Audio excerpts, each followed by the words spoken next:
दोस्तों, bulldozer action पर आज सुप्रीम कोर्ट की तरफ से एक बड़ा फैसला सुनाया गया। सुप्रीम कोर्ट ने कहा कि घर सबका सपना होता है, ये बरसों का संघर्ष है और सम्मान की निशानी है। अगर किसी के घर को गिराया जाता है तो अधिकारी को ये साबित करना होगा कि यही आखिरी रास्ता था। सुप्रीम कोर्ट ने कहा कि अफसर खुद जज नहीं बन सकते हैं। दोस्तों, आज बुलडोजर एक्शन पर फैसला सुनाते वक्त सुप्रीम कोर्ट ने और भी कई सारे कमेंट किए और देश की उन राज्य सरकारों को सख्त निर्देश जारी किया जिन राज्यों में बुलडोजर एक्शन कार्यवाही सबसे ज्यादा होती है, जैसे कि उत्तर प्रदेश, मध्य प्रदेश, राजस्थान समेत कई राज्यों में बुलडोजर एक्शन के मामले देखने को मिलते हैं। राइट। इससे पहले भी दोस्तों आपको पता होगा पिछली 2 बार सुप्रीम कोर्ट में बुलडोजर मामले को लेकर सुनवाई हो चुकी है और इन 2 सुनवाई में भी सुप्रीम कोर्ट ने टिप्पणी की थी। एक तो 17 सितंबर को केंद्र सरकार ने सुप्रीम कोर्ट में कहा था कि हमारे हाथ न बांधे, तो उस पर भी कोर्ट ने कहा था कि आसमान नहीं फट पड़ेगा अगर किसी के घर पर बुलडोजर नहीं चलेगा। तो 12 सितंबर को सुनवाई हुई, उसमें भी सुप्रीम कोर्ट ने कहा कि बुलडोजर एक्शन मानो कानूनों पर बुलडोजर चलाने जैसा है। और आपको पता होगा बुलडोजर एक्शन पर अभी कुछ महीनों से सुप्रीम कोर्ट ने रोक लगा रखी है। ये आदेश भी दे रखा कि हमारी इजाजत के बिना किसी के भी घर में तोड़फोड़ ना की जाए। कोर्ट ने कहा कि आसमान नहीं फट जाएगा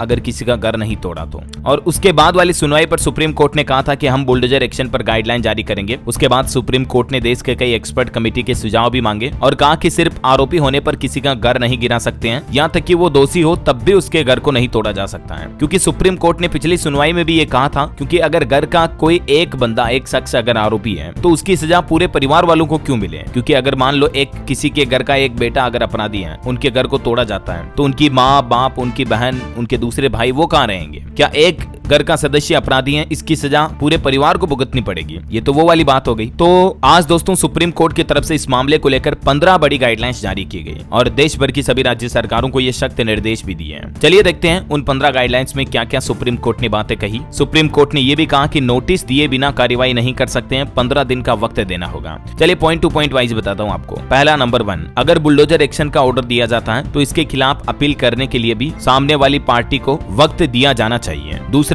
रातों रात घर गिरा दिए जाने से महिलाएं, बच्चे सड़कों पर आ जाते हैं और ये एक अच्छा दृश्य नहीं होता है, इन्हें अपील का वक्त भी नहीं मिलता है। तीसरा, हमारी गाइडलाइन अवैध अतिक्रमण जैसे कि सड़कों या नदी के किनारे पर किए गए अवैध निर्माण के लिए नहीं है। मतलब अगर कहीं अवैध निर्माण हो रहा तो उसको प्रशासन हटा सकता है, उसको राज्य सरकारें ढा सकती हैं, लेकिन सिर्फ अपराधी या दोषी होने की वजह से उनका घर तोड़ा जाता है तो उस पर सुप्रीम कोर्ट की गाइडलाइन है। चौथा पॉइंट है, सो कॉज नोटिस के बिना कोई निर्माण नहीं गिराया जाएगा। पांचवा पॉइंट है, रजिस्टर्ड पोस्ट के जरिए कंस्ट्रक्शन के मालिक को नोटिस भेजा जाएगा और इसे दीवार पर भी चिपकाया जाए। छठा पॉइंट, नोटिस भेजे जाने के बाद भी 15 दिन का समय दिया जाए अपराधी को प्रशासन द्वारा ये कार्रवाई करने से पहले। सातवां पॉइंट, कलेक्टर और डिस्ट्रिक्ट मजिस्ट्रेट को भी इस बात की जानकारी दी जाए। आठवां पॉइंट, डीएम और कलेक्टर ऐसी कार्रवाई पर नजर रखने के लिए नोडल अफसर की नियुक्ति करें। नौवां पॉइंट, नोटिस में ये भी बताया जाए कि इस निर्माण को क्यों गिराया जा रहा और इसकी सुनवाई कब होगी, किसके सामने होगी, और एक डिजिटल पोर्टल बनाया जाए जहां नोटिस और ऑर्डर की पूरी जानकारियां सभी लोगों को मिल पाए। 10वां पॉइंट, अधिकारी पर्सनल हियरिंग करें और इसकी रिकॉर्डिंग की जाए, फाइनल ऑर्डर पास किए जाएं और इसमें बताया जाए कि निर्माण गिराने की कार्रवाई जरूरी है या नहीं। साथ ही यह भी कि निर्माण को गिराया जाना ही आखिरी रास्ता है। 11वां पॉइंट, उस ऑर्डर को भी डिजिटल पोर्टल पर दिखाया जाए। 12वां पॉइंट, अवैध निर्माण गिराने का ऑर्डर दिए जाने के बाद व्यक्ति को 15 दिन का मौका दिया जाए ताकि वह या तो खुद अवैध निर्माण गिरा सके या तो उस निर्माण को हटा सके,